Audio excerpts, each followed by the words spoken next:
Evangelho do Senhor Jesus, segundo escreveu Mateus, capítulo de número 14. E mandou degolar a João no cárcere.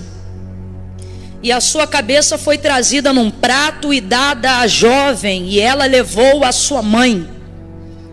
Essa jovem aqui, gente, era a filha de Salomé, que pediu a cabeça de João Batista num prato. Verso 12. Então chegaram os discípulos, levaram o corpo e o sepultaram. E depois foram anunciar isto a Jesus. Pelo que Jesus, ao ouvir isto, retirou-se dali num barco para um lugar deserto à parte. E sabendo o povo, seguiu a pé desde as cidades. Saindo Jesus, viu uma grande multidão e, possuído de grande compaixão para com ela, curou ali os seus enfermos. E chegada a tarde, os seus discípulos aproximaram-se dele, dizendo: o lugar é deserto e a hora já é avançada. Despede a multidão para que eles possam ir pelas aldeias e comprem comida para si. Jesus, porém, lhes disse: não é preciso que se retirem, dai-lhe vós de comer. Então eles lhe disseram: nós não temos aqui senão apenas 5 pães e 2 peixes. E disse ele: traga-me aqui. E tendo mandado que a multidão se assentasse sobre a relva, sobre o chão, gramado, tomou os 5 pães e os 2 peixes e, erguendo os olhos ao céu, os abençoou. Depois, tendo partido os pães, deu-os aos discípulos e os discípulos à multidão. E todos comeram e se saciaram e levantaram dos pedaços que sobraram 12 cestos cheios. E os que comeram foram cerca de 5.000 homens, além de mulheres e crianças. Logo em seguida ordenou Jesus que os discípulos entrassem no barco e fossem adiante para o outro lado, enquanto ele despedia a multidão. E despedida a multidão, ele subiu ao monte para orar. E ao cair da tarde, Jesus estava ali, sozinho. Jesus estava ali. Complete aí, por favor. Jesus estava ali, sozinho. Na versão aqui é só, mas é tudo a mesma coisa. Diga amém por essa palavra. Pai bendito e amado, nós intercedemos no nome de Jesus. Te suplicamos nesta noite que o Senhor possa continuar falando conosco, Senhor, de maneira cada vez mais específica, de maneira cada vez mais assertiva. Pai, faz isso no nome de Jesus, por bondade, por infinita graça e misericórdia. Nós te suplicamos, faça isso, Senhor, faça isso. Uma palavra diretiva aos nossos corações, de modo que todo aquele, qualquer uma que tiver entrado aqui nesta noite, ou qualquer um e qualquer uma que esteja assistindo agora essa mensagem pela internet, a exposição do texto sagrado, possa, Senhor, viver um tempo onde as dúvidas não venham mais perturbar a sua mente acerca das decisões que precisam ser tomadas. São tantas dúvidas, tantos questionamentos: se devemos contratar, se devemos despedir, se devemos assinar, se devemos nos aquietar, se devemos nos levantar, se devemos nos assentar. Senhor, tantas dúvidas que às vezes se embaraçam. Senhor, dúvidas que estão entre as circunstâncias, entre a razão e a fé. A fé nos manda ir, a circunstância diz que não é tempo. Senhor, a fé nos manda avançar às vezes, e a circunstância diz que não é hora. E às vezes é o contrário. Às vezes a fé manda aquietar, mas o desejo da oportunidade diante dos olhos é tão grande que a gente quer correr, e isso nos deixa em dúvida. E o teu Espírito coloca no meu coração essa oração agora. Quantas pessoas entraram aqui em dúvida? Então eu te peço, dissipa toda dúvida pelo poder da tua palavra. Senhor, limpa a nossa mente. Como disse Davi, nós te suplicamos aqui em oração. Tu és aquele que ordena os nossos pensamentos. Tu és aquele que organiza os nossos pensamentos. Que a tua palavra, que é como martelo que esmiuça a penha, possa quebrar toda resistência, toda dificuldade de entendimento. Toma a nossa mente, pelo poder da tua palavra, com espírito de sabedoria, espírito de decisão assertiva, espírito de ciência, de inteligência. Vai tirando todo medo, vai tirando todo questionamento indevido, vai repreendendo toda falsa guerra.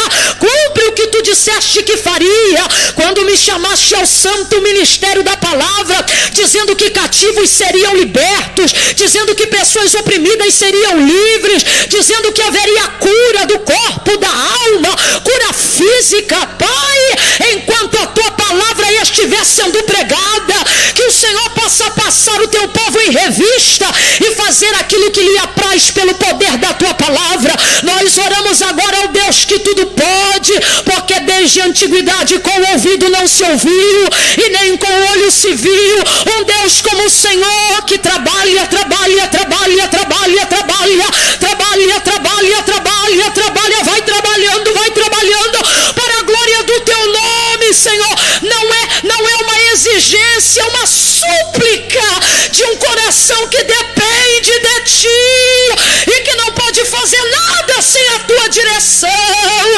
Então trabalha para aqueles que em ti esperam. Em nome de Jesus, glorifica o teu nome. Fala conosco, Pai, em nome de Jesus. Fala conosco, una a sua súplica minha e diga: fala conosco. Diga: fala conosco. Põe a mão sobre o seu coração e diga: fala comigo, Senhor. Oh, eu não preciso ouvir você falar, eu só quero que seja sincero. Diga: fala comigo, Senhor, em nome de Jesus. Oh, quem concorda, diga amém, aleluia. Oh, Jesus amado, aleluia, aleluia. Oh, presença santa, aleluia. Oh glória, oh aleluia, poderoso é o nome de Jesus. Aleluia. Tem mais alguém com vontade de glorificar? Fica à vontade. Oh aleluia, glória a Jesus. Eu não sei, às vezes tem gente que está ali com glória entalado e pensa assim: será que pode liberar? Pode liberar, pode chorar. Oh, aleluia. Está sentindo a presença de Deus? Deixa fluir, não extingais o Espírito. Oh aleluia. Oh glória a Jesus. Glória a Jesus, glória a Jesus. Aleluia. Bom, gente, o contexto do texto que a gente acabou de fazer menção aqui nessa noite, ele fala sobre um desejo que Jesus vai ter de ficar sozinho. Isso, na verdade, acontecia outras vezes. Jesus tinha momentos de busca, né, ao seu Pai, a Deus Todo-Poderoso, individual, mesmo quando ele estava no coletivo. Vocês vão lembrar, por exemplo, que havia momentos que ele subia ao monte para orar com seus discípulos, mas se distanciava deles cerca de um tiro de pedra, coisa aí de 2 a 7 metros, para poder manter uma distância mínima, a fim de... Você sabe, tem orações que a gente faz que só Deus deve ouvir, coisas que a gente fala e a gente quer ter liberdade de que não tem ninguém ouvindo aquilo ali. Mas ao mesmo tempo, essa distância, ela também é segura, porque tem coisas que eu posso orar em pensamento, mas dependendo da intensidade da busca e da necessidade do clamor, eu preciso verbalizar, né? E isso fala sobre o nível de intimidade e comunhão que cada um tem com Deus. Então era comum Jesus fazer isso. Porém, nesse caso aqui de Mateus 14, segundo a narrativa que a gente acabou de fazer, Jesus vai manifestar isso diretamente, não porque era o seu horário pontual e devocional de orar, mas você vai perceber que ele está motivado pelo tipo de sentimento que acabou de visitá-lo em razão da notícia que ele recebeu, que é qual? A morte de João Batista. Não só a morte, mas a maneira como ele morreu. Você sabe que são dois impactos diferentes, né? Uma coisa é a pessoa às vezes dizer: olha, fulano morreu. E às vezes, se for uma morte tranquila, ou a pessoa já tiver de alguma idade, ou infelizmente já havia uma perspectiva dada ao tempo de enfermidade daquela saúde e tal, você fica muito triste, mas recebe o impacto da morte apenas. É muito mais complicado. São dois impactos que tem que ser administrado quando uma pessoa, por exemplo, chega pra gente e diz: olha, fulano morreu. E aí a gente automaticamente pergunta: de quê? E aí de repente traz uma morte trágica, né? É mais uma demanda emocional para você administrar. Tem gente que perde a fome, tem gente que fica com dor de cabeça, tem gente que fica com o pensamento flutuando, né? Imaginando, mas como se deu isso? Que fatalidade, que situação.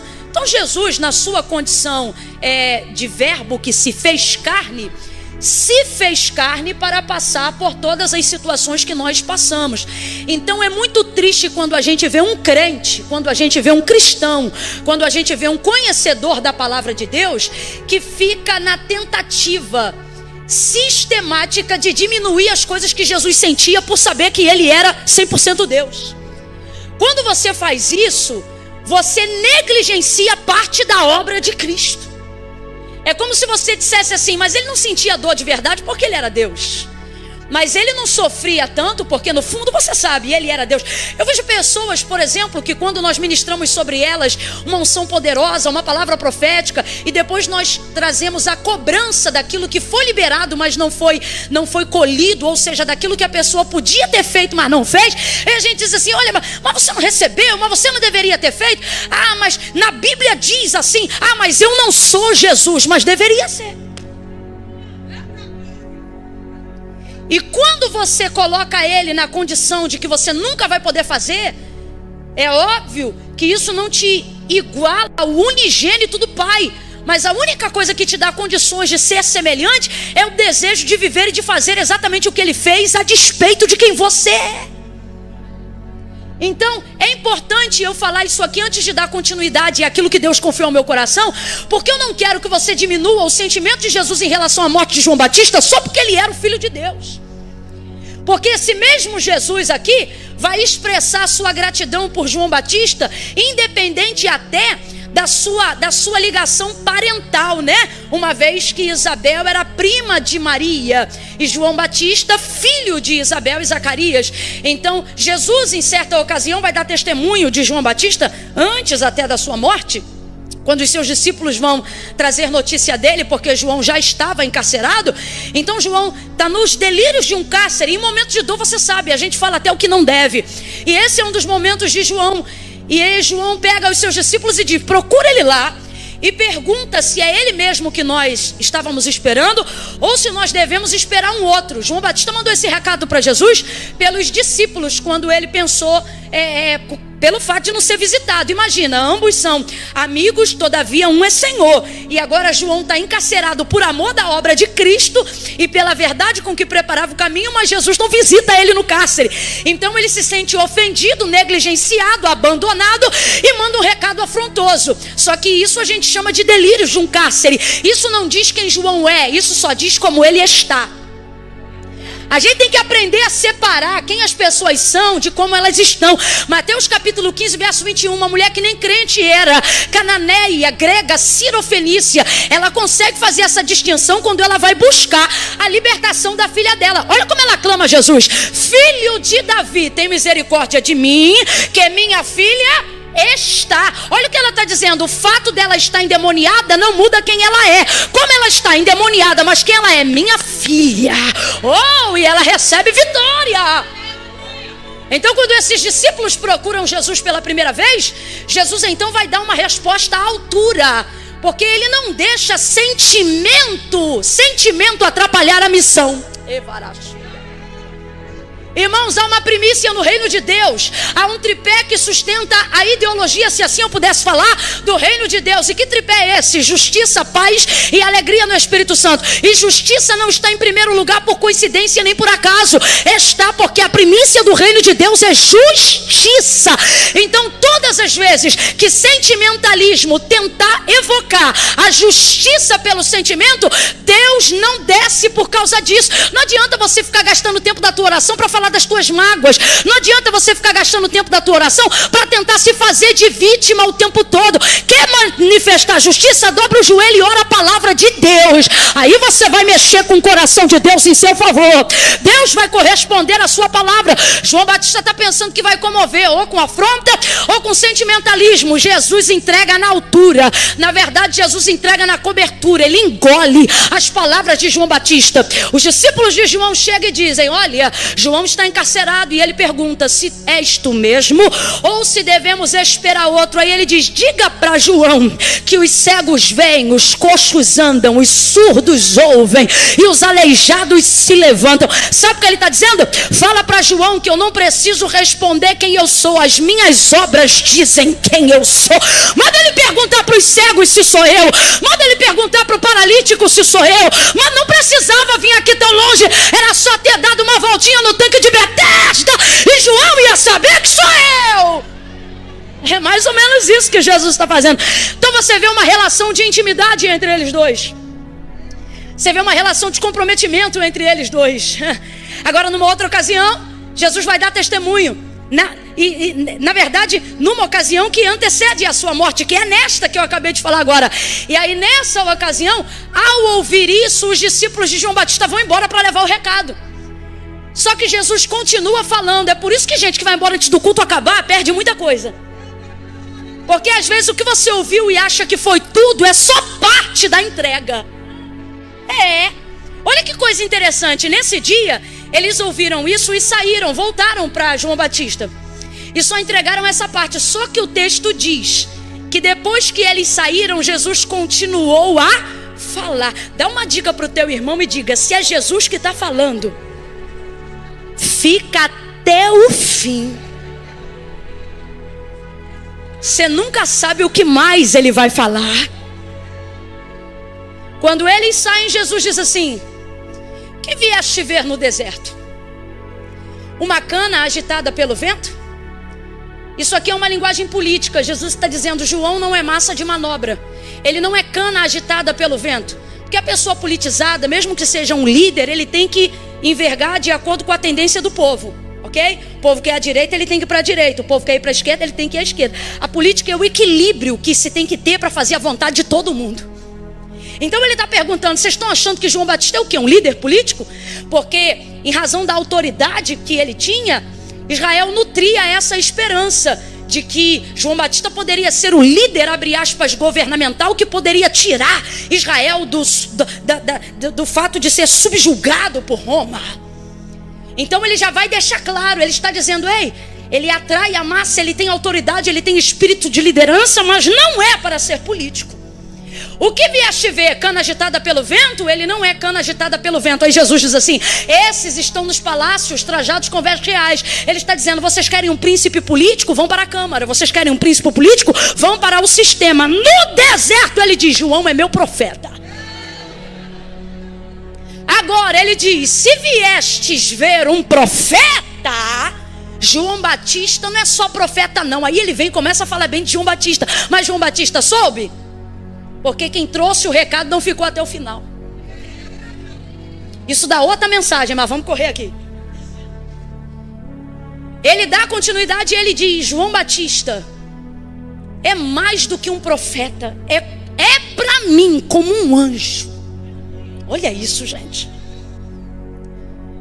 Do qual eu vos digo que nascido do ventre de mulher. Eu quero que você guarde esse testemunho de Jesus sobre João Batista. Que do qual nascido do ventre de mulher, igual a João Batista, antes dele não houve, e depois dele não haverá. Guardou o testemunho? Maravilha. Aí o texto diz agora aqui onde nós lemos.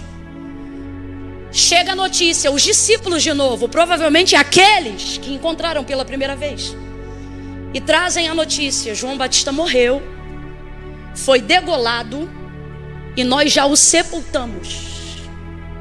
Não é coincidência a forma como Jesus é tocado na área da emoção.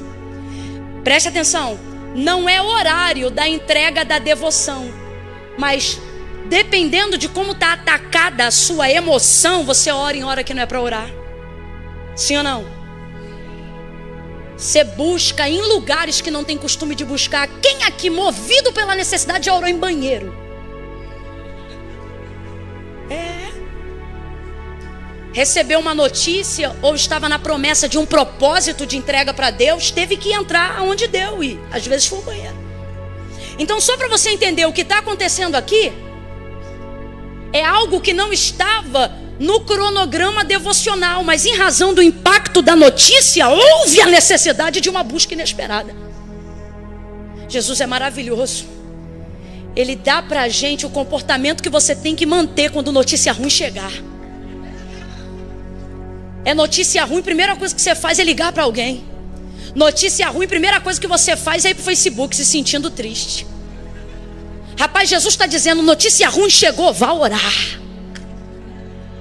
Vá orar. Agora veja, o sentimento aqui, obviamente é de tristeza. Quem sabe até de perturbação. O texto diz, verso 13. Jesus ouvindo isto o que, gente? O que acabou de ser anunciado pelos discípulos de João Batista, que ele foi morto, degolado e já havia sido sepultado. Imediatamente, olha aqui, imediatamente, Jesus ouvindo isto, retirou-se dali para um barco. Ele foi para um lugar deserto. Completa para mim, lugar? Vem com vontade, igreja, lugar deserto. Ele queria ficar num lugar à parte. Aí lá no verso de número 23 você vai entender. Ele subiu ao monte para orar à parte. É aqui que está a conclusão do plano que começa no verso 13. Lá no verso 23. Despedida a multidão, ele subiu ao monte para orar à parte. Igualzinho está aqui no verso 13, onde está a manifestação do desejo. Vou repetir. No verso 13 ele está dizendo que ele quer ir para o deserto, para um lugar à parte. Mas ele só consegue cumprir isso no verso 23. Subiu ao monte para orar à parte e ao cair da tarde estava ali sozinho. Então Jesus, ao sair daqui, de onde saiu, logo depois da notícia da morte de João Batista, ele já saiu daqui com um desejo. Qual? Eu quero orar. Segunda coisa, eu quero orar e quero estar sozinho. Dependendo do nível de pensamento, de celeridade, de pensamentos que você está na sua cabeça, não adianta querer falar com ninguém agora. O melhor é você ficar sozinho. Não dá às vezes para você administrar numa conversa. Tem que desabafar, mas você já sabe o que vai desabafar ou vai abrir abado pela emoção? Porque se vai dar vazão para emoção, para espraguejar, para murmurar, para falar o que não deve, olha para o teu irmão e diga, dá um tempo. Dá um tempo para você mesmo, dá um tempo para as suas emoções. Dá um tempo para não falar bobagem, dá um tempo para não pecar contra Deus, dá um tempo para não ferir o seu próximo. Dá um tempo para proteger tua alma, dá um tempo para blindar tuas emoções, dá um tempo para organizar teus pensamentos. Tem gente que nunca organiza a mente do lado de dentro porque é precipitado em falar do lado de fora. Você sabe, já ouviu isso? Quem não pensa, fala qualquer coisa. Quantas vezes a gente já viu alguém falando uma bobagem e a gente percebe que está visivelmente desequilibrado e a gente diz, falou sem pensar. Sim ou não? O problema é que você também já conhece esse outro ditado, qual? Que 3 coisas não voltam: seta lançada, pedra lançada e palavra dita. Então, para não acrescentar problema sobre a sua dor, para não acrescentar problema sobre uma demanda que você já tem que administrar, Deus está me usando nessa noite para entregar uma palavra de instrução para você. E Ele está dizendo, ei, dá um tempo. Ah, mas é festa hoje na casa do fulano, mas você está em clima de festa? Não, então não vai estragar a festa dos outros. Fica em casa.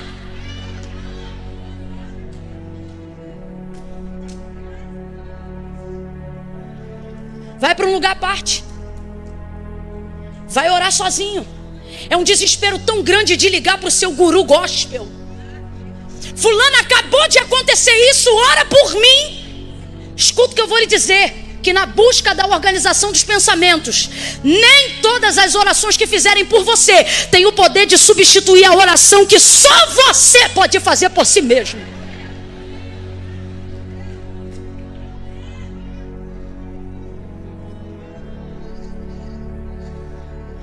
Agora preste atenção.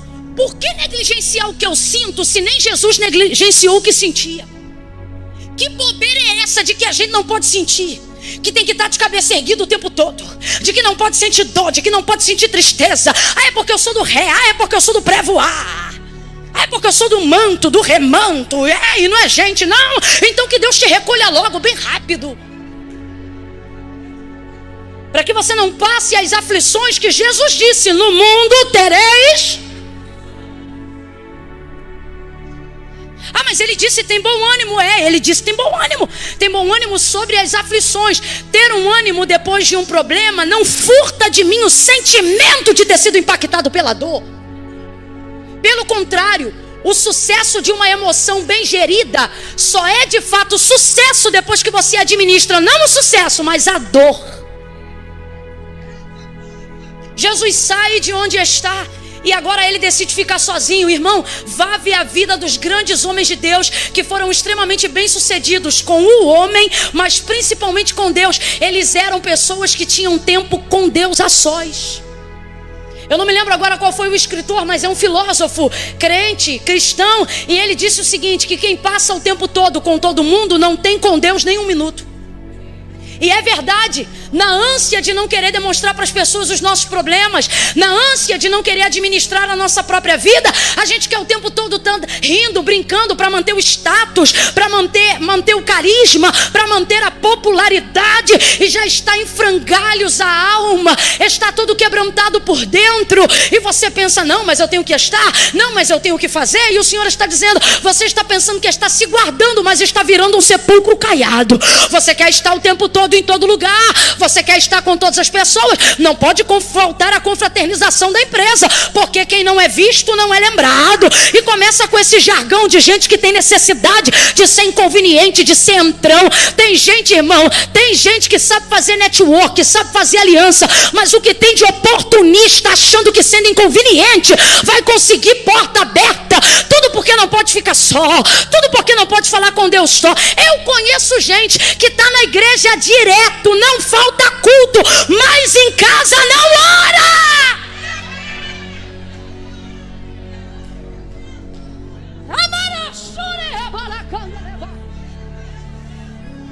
Eu fico imaginando o Espírito Santo, sério, eu imagino o Espírito Santo num culto da casa num culto como esse, porém ele observando a vida de alguém que não tem nenhum comportamento de intimidade com Deus, mas é sensível na casa de Deus.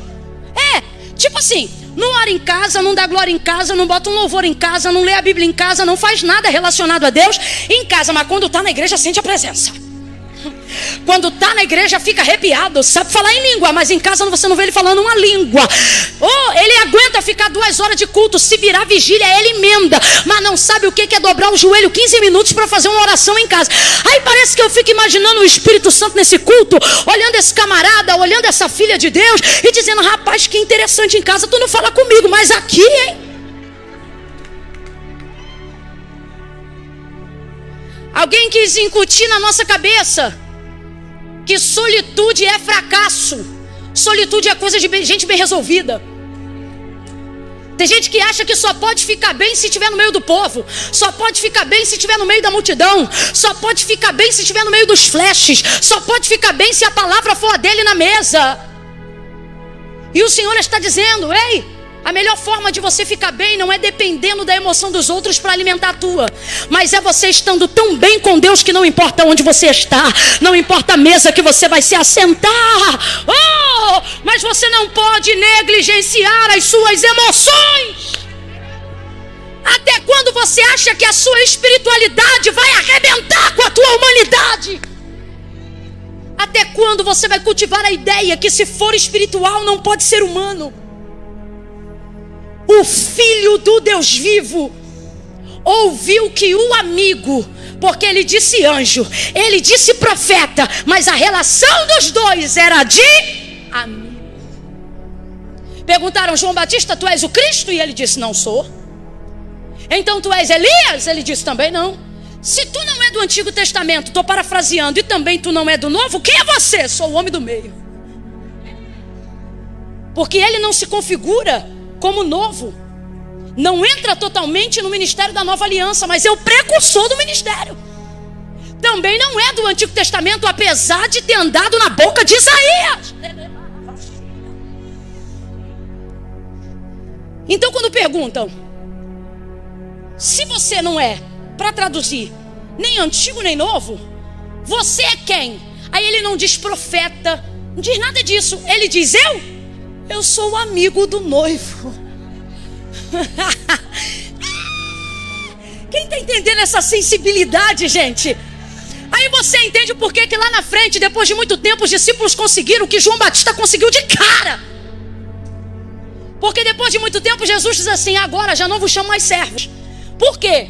Porque demoraram. Lembra Jesus corrigindo a incredulidade dos discípulos o tempo todo? A timidez na fé o tempo todo? Tendo que mandar para eles aprenderem o que tinham que fazer. Só que depois da convivência, 3 anos e meio de discipulado ministerial, eles aprendem alguma coisa. Então antes de viver morte de cruz e antes de ser assunto aos céus, Jesus agora libera uma palavra que os aprova. E ele diz assim, agora, porque agora eu posso. O que, Jesus? Ele diz, agora já não vos chamo mais servos. Porque o servo não sabe o que faz ao seu senhor. A grosso modo, bem abrasileirados. Servo nesse contexto aqui é pau mandado, só faz porque manda. Ele diz, mas agora eu vos chamo de amigo. Por quê? Porque o amigo não faz porque manda. E por que não faz porque manda? Porque o amigo conhece. Quando o amigo conhece, não precisa mandar. Conhece a intenção, então ele vai lá e faz. Já viu o obreiro ligado? Quando o obreiro tem ligação com o pastor, ele não precisa pedir. O obreiro está ali olhando. Esse dia eu falei com a minha mãe. Falei, mãe, fica de olho quando minha água acabar. Minha mãe é tão espiritual, menina. Ela entra, vê tudo escuro, ó. Eu falei, mãe, quando a água acabar, a senhora se liga. Não franze a sobrancelha pra mim, não. E pede alguém para botar água para mim. Porque às vezes o pessoal entra num movimento tão grande.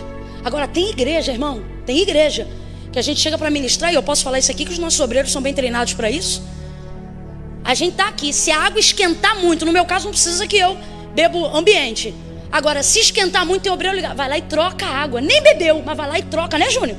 Vai lá e troca. Aquela coisa de perceber, ninguém precisa trocar não, tá, gente? Tô falando sério. Mas o que eu tô falando, ligação. Quem aqui tem um amigo ou uma amiga que por causa do grau de intimidade, quando vocês passam uma situação juntas ou juntos, você não precisa falar, você olha e já tem que segurar o riso. E aquela irmã espiritual, aquela irmã, fechamento do céu e da terra contigo, que o pregador, elas conversaram um negócio essa semana.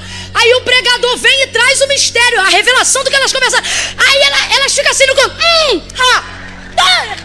não precisa falar. Intimidade. Jesus está dizendo, vocês agora conhecem o meu coração, conhecem a vontade do meu Pai. Sabe o que ele está dizendo? Agora vocês foram promovidos, vocês são amigos. Oh, aleluia! É isso. Então Jesus está triste e agora deseja ficar só. Só que ele vai ter dificuldade, porque presta atenção, quando for para resolver a vida dos outros, você sempre vai dar um jeito, mas quando é a sua, você empurra para depois. Escuta o que eu estou te falando, que aqui está a experiência de alguém que sabe o que está falando, gente. Sabe o que está falando. Eu me lembro aqui, Slavec de 2019. Foi 2019? Alguém lembra? Slavec, teve Slavec em 2019? Teve, então foi a última. A pastora Elisete trouxe uma palavra. E eu me lembro que a pastora Elisete, esposa do pastor Silas, trouxe um testemunho tremendo. E uma das coisas que ela falou foi o seguinte, que ela tinha tanta necessidade de, por causa da sua entrega inteira no cristianismo, de atender todo mundo, que por fim, ela disse que chegou a fazer uma oração dizendo, Senhor, se precisar eu vou para a cruz pelas mulheres. Estava entrando num estado de fazer tão bem ao próximo, de estar o tempo todo ali servindo. Ela conta isso, se você quiser depois assiste. Uma mensagem edificante, realista e poderosa. Nunca mais eu vou esquecer. Ela disse nesse dia uma frase que eu carrego como filosofia na minha vida até hoje. Ela disse o seguinte: se a sua vida emocional não estiver bem resolvida, você não vai ter espiritualidade, você só vai viver religiosidade. E aí ela vem trazendo que como é que você cuida da vida espiritual? Cuidando das emoções. Aí você vê crente que é bom para todo mundo, menos para ele. Tem fé para todo mundo, menos para ele. Expulsa demônio de todo mundo, menos os dele.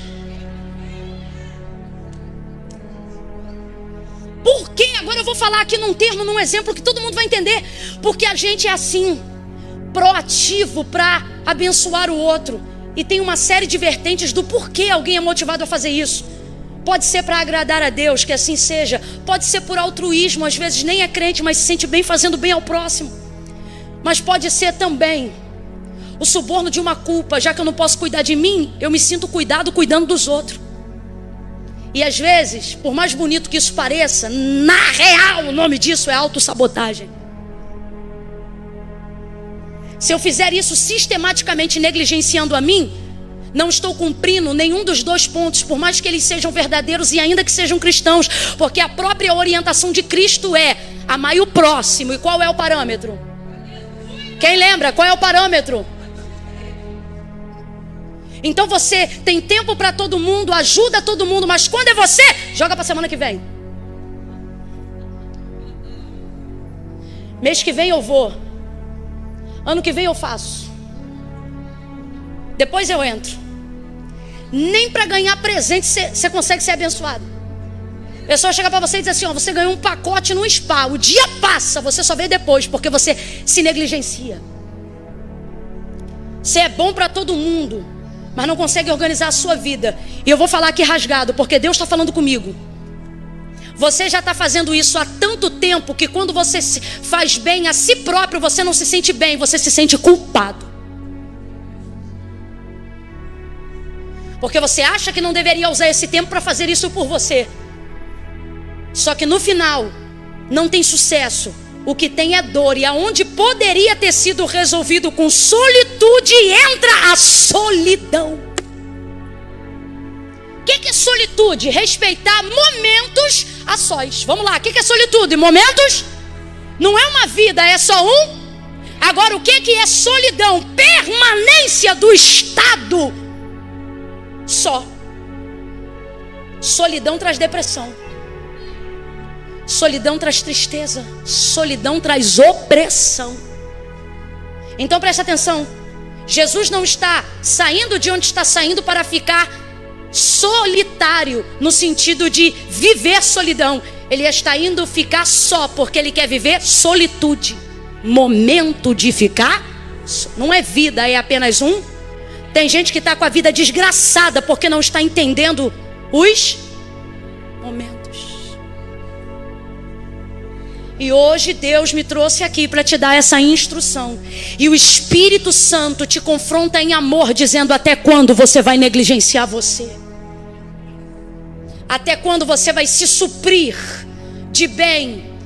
Não porque é altruísta e quer fazer bem ao próximo, não porque quer cumprir um mandamento ao próximo, mas porque na verdade você se abandonou há muito tempo.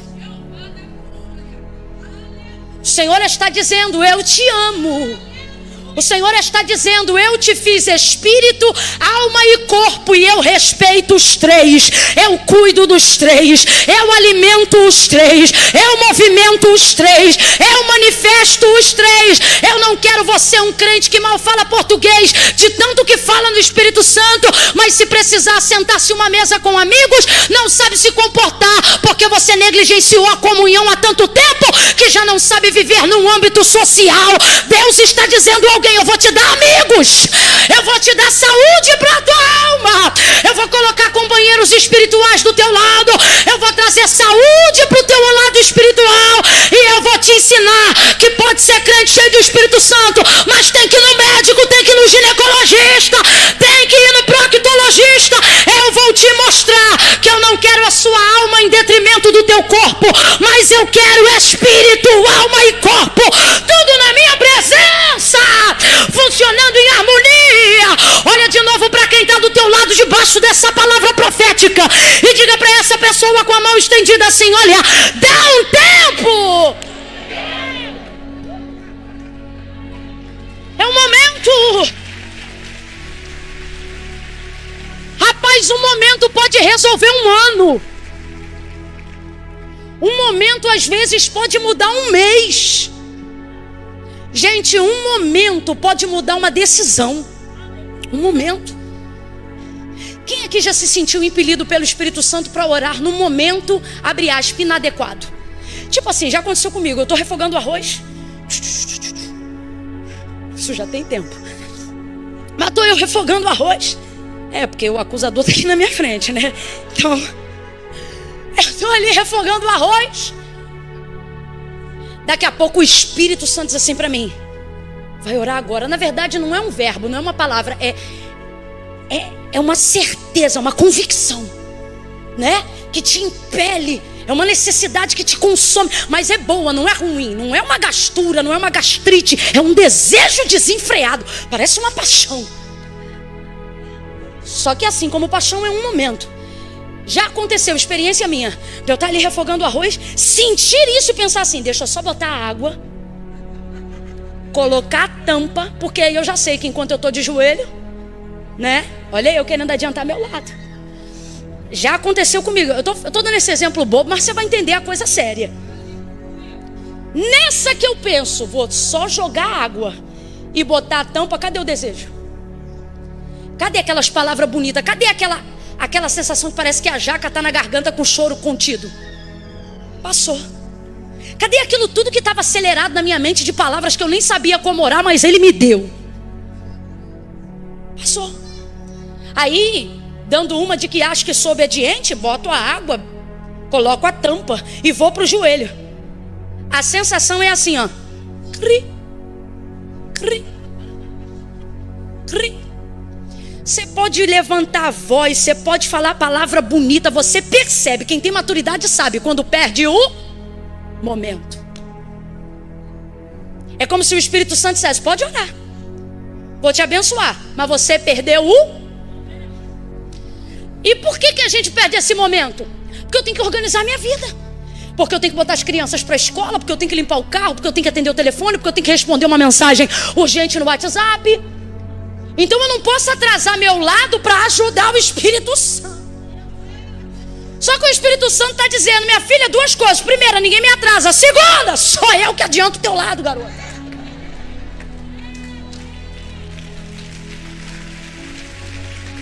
Mas não é a sensação que a gente tem? Desde então eu aprendi uma coisa que eu também pratico como filosofia de vida e princípio: que obedecer a Deus não é só fazer o que Ele manda, mas é fazer o que Ele manda na hora que Ele está mandando.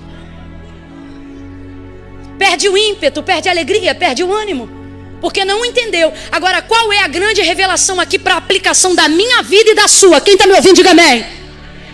A grande aplicação aqui é que a gente pensa que está adiantando o nosso lado, fazendo aquilo que a gente quer, porque não quer se render à solitude, ao momento, ao cuidado. O que a gente não entende é que esse momento é que pode adiantar a semana inteira, pode adiantar o mês inteiro. Por quê? Porque esse momento, ele faz coisas que o remédio não faz, faz coisas que a terapia não faz, faz coisas que os meus procedimentos normais não podem fazer.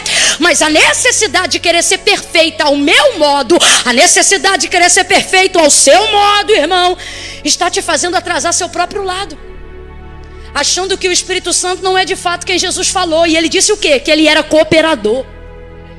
Então, quando você sente a necessidade de ficar só, respeite isso. Se virar solidão, que Deus use alguém para intervir. Agora, se é solitude, entenda: um momento para Deus pode recuperar teu ano inteiro. Se for um momento bem dado, se for um momento na obediência, se for um momento por impelimento do Espírito Santo. Jesus vai se retirar, mas Ele vai encontrar dificuldade. Sabe por quê? Porque as pessoas estão prontas se elas entenderem que o meu momento é para elas, mas elas não estão prontas se eu agendar comigo mesma. Eu aprendi a duras penas a agendar comigo mesma. Eu não agendava comigo mesma, porque eu pensava que eu tinha que fazer igual Jesus, dar a minha vida. Então eu não agendava comigo mesma para estar com a minha família, não agendava comigo mesma para cuidar do meu corpo, não agendava comigo mesmo para dar um passeio com os meus amigos. Fiquei muito tempo sem amigo, muito tempo. Não pequei, não fiz aliança errada, mas a prática da comunhão deixei de viver muito tempo. Só a comunhão eclesiástica, que não vem pra cá de religiosidade dizer que é a mesma coisa, que não é não. Que tem que ter gente que tem que entrar na tua casa, lavar teu banheiro, te ver de pijama. É outro nível de amizade. E se você achou esquisito, tá precisando de uma solitude. Amiga, amigo. Amigo que quando interfona não precisa avisar dizendo que chegou. Amigo, aquele tipo de amigo que diz, ó, tô aqui na portaria. Aí você olha o camarada, eita, tô de calção. Mas é amigo, sobe aí e me ajuda a lavar o carro que eu tô ocupado. Amigo. Isso é saúde para os seus ossos. Salomão disse, saúde para o teu corpo. Então as pessoas têm dificuldade. Quando for para você fazer agenda com elas, elas vão estar prontas. Mas quando você disser que não pode atender elas porque você tem uma agenda e elas disserem com quem, você disser comigo, elas vão achar um absurdo. Sabe por quê? Olha para cá. Ninguém vai cuidar de você a tal ponto tão bem quanto só você pode cuidar de si mesmo. Essa mensagem parece egoísta, mas não é não. Sabe o que é essa mensagem hoje aqui? Sabe o que é essa mensagem hoje aqui? É turbulência em avião e a aeromoça dizendo assim, máscaras de oxigênio cairão. Quando elas caírem, coloque a máscara. Quem já viajou de avião sabe qual é a primícia do socorro. Coloque a máscara primeiro em você. Mas e se do meu lado tiver uma criança? Não muda. Primeiro em você. Mas e se essa criança for o meu filho? Não muda. Primeiro. Porque parte da ideia que você tem que estar bem para poder ajudar. De que adianta? Salva teu filho e morre você. Tem gente salvando a casa assim. Orou pelo filho, mas não está viva para ver o filho obreiro. Deus é fiel. Aí você diz assim, foi Deus que recolheu. Se foi Deus, glória a Deus. Mas tomara que não tenha sido a pressão, o infarto, a negligência da família. Porque senão, meu irmão, não bota na conta de Deus não. Porque tem dia que Deus chama a senha e pode estar sentado no culto. Mas como me negligenciei querendo salvar todo mundo. Não se sinta culpado por ser tão fiel aos outros como você também é fiel a si mesmo. Isso não é egoísmo, isso é equilíbrio. Então quer dizer que para todo mundo você pode estar pronto, mas para você não pode. Aí sabe o que fica injuriado? Você está pronto para todo mundo. Quando você quer a ajuda do outro, não tem. Aí você fica amargurado, se torna uma pessoa desagradável. Só que a culpa não é do outro, a culpa é sua. Porque quem tem que administrar a sua vida não é o outro. Quem tem que administrar a sua vida é você. Vai ficando difícil, glória, mas vai bebendo uma água que vai descer. Jesus se retira dali. Só que o povo vê quando ele sobe no barco e vai rumo a ficar sozinho. Aí aquela multidão caminha cerca de 8 quilômetros a pé para estar com ele. Vai a multidão em direção a ele. Quando ele desce do barco, e desceu do barco para fazer milagre? Não, desceu do barco porque queria ficar. Foi para o deserto porque queria ficar. Escolheu o monte porque queria orar. Mas ele não consegue ficar sozinho, porque as pessoas não sabem a agenda que você faz só com você. Não sabem.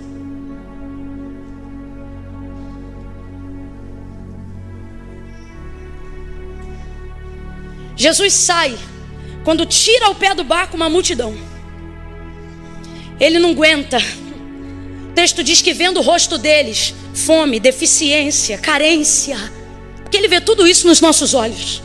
Vendo eles, o texto diz que ele se move de íntima compaixão. Não aguenta. Isso é lindo. Mas sabe o que isso mostra? O texto diz que ele cura, ele multiplica pão, ele multiplica peixe, ele abraça, ele beija, ele dá atenção, ele fala, ele ouve. Aí o texto diz assim, olha, guarde essas palavras. O texto diz assim, ó.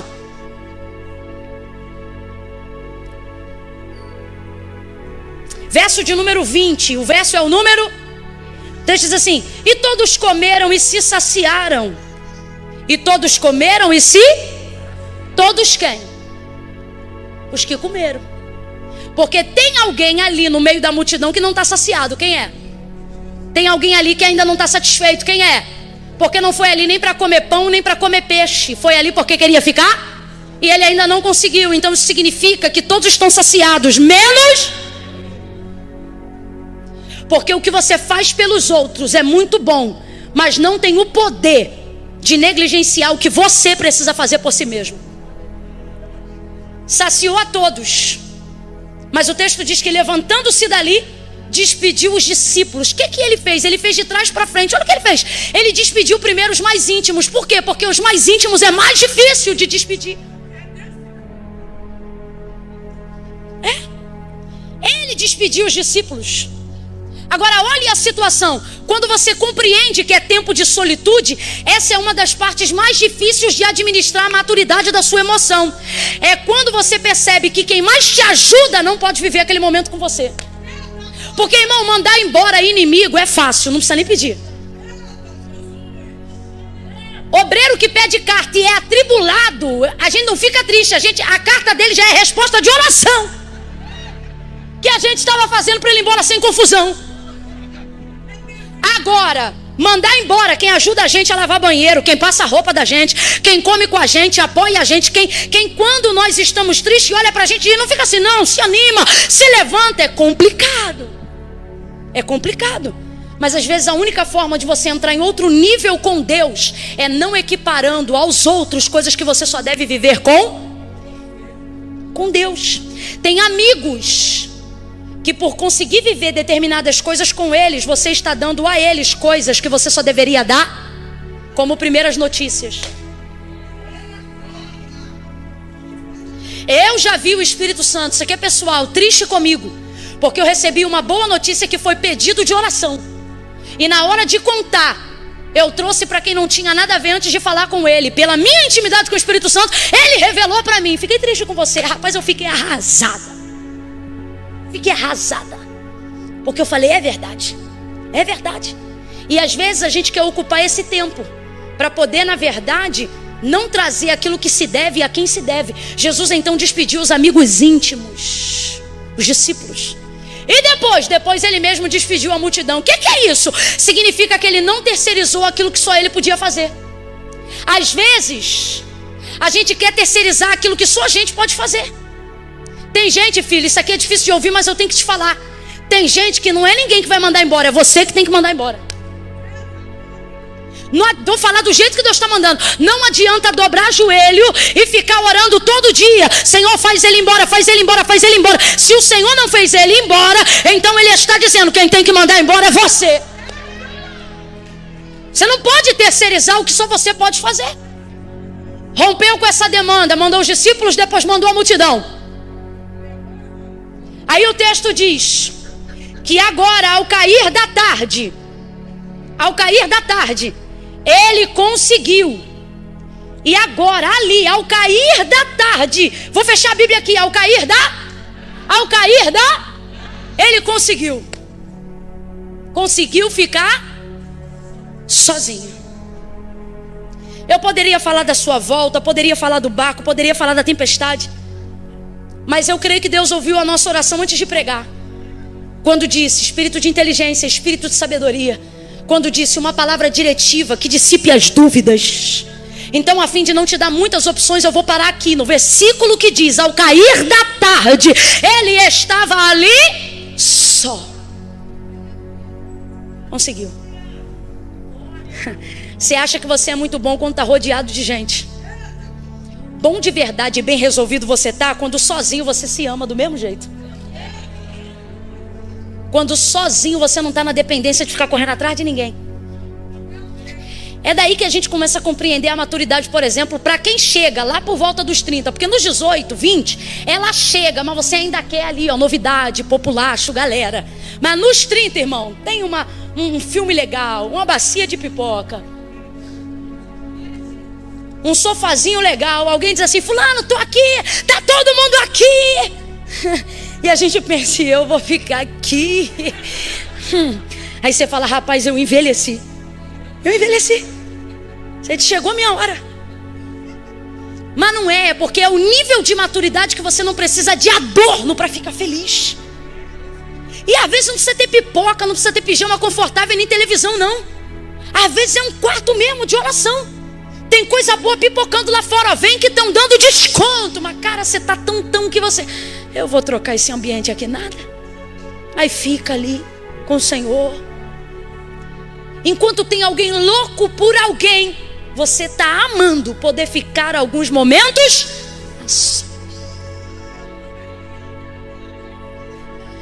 Quando alguém olhar uma mulher que está esperando no Senhor, quando alguém olhar um homem que está esperando no Senhor, quando alguém quiser te tratar como desesperado, você tem que olhar para essa pessoa e dizer categoricamente para ela: não estou desesperado.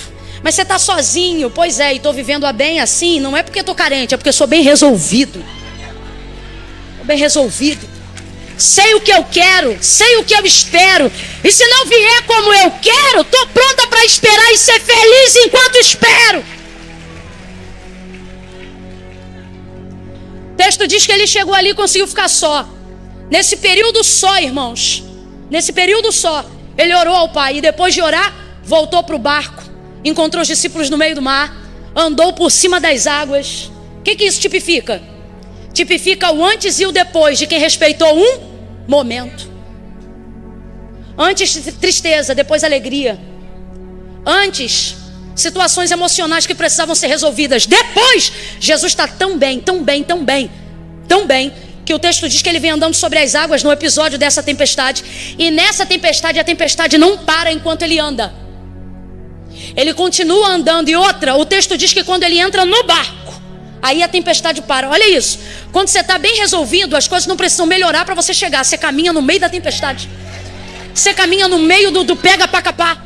Quando você está bem resolvido, ninguém precisa ficar bem para você ficar bem. A tristeza do outro não afeta você. A perturbação mental do outro não afeta você. Você está bem? Está bem. Então veja como ele foi. Um momento resolveu toda uma tempestade. Agora, último nível de maturidade espiritual para quem está cuidando das emoções. Entender isso aqui. Jesus despediu os seus discípulos, mas ficou lá. Às vezes você vai ter que avançar algumas pessoas à sua frente. E se você não vigiar, isso aqui é Deus dizendo: olha, você não pode impedir que o outro fique bem só porque você no momento não está. Deixa aí. Ajuda quem você pode ajudar. Nem todo mundo tem que acompanhar teu ritmo o tempo todo. Tem coisas que você deve viver só. Mas não é por isso que você tem que obrigar a gente que está em outro tempo a entrar no teu. Jesus está dizendo: se você entrar no meu, assim diz o Senhor alguém, você chega depois, mas chega para resolver. Você chega depois e chega para ajudar. Quem entendeu, diga amém. Última vez, eu vou pedir para você olhar para quem está do seu lado quando eu contar 3. E você vai dizer para essa pessoa: dá um tempo. Quem entendeu, diga amém. Não é dar um tempo da igreja, não é dar um tempo da tua casa, não é dar um tempo da tua vida. A pergunta é: aonde está o teu tempo dado para Deus? Porque isso aí pode resolver essas outras questões.